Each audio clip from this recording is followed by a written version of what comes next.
Toute la semaine, je vous ai proposé des idées de petit-déj et aujourd'hui on se retrouve pour ce dernier épisode. Il s'agit d'une recette un peu particulière puisque c'est un mélange entre du pain perdu et du pudding.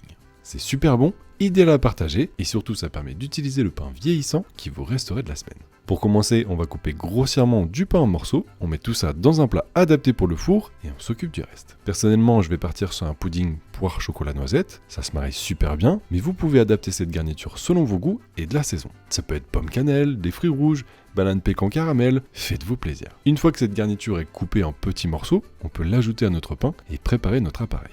Dans un grand récipient, on casse 3 œufs, sans y mettre de coquilles. On y ajoute de la vanille, une cuillère à café du sucrant de votre choix. Ici, c'est du sucre complet non raffiné. Et 300 ml de lait.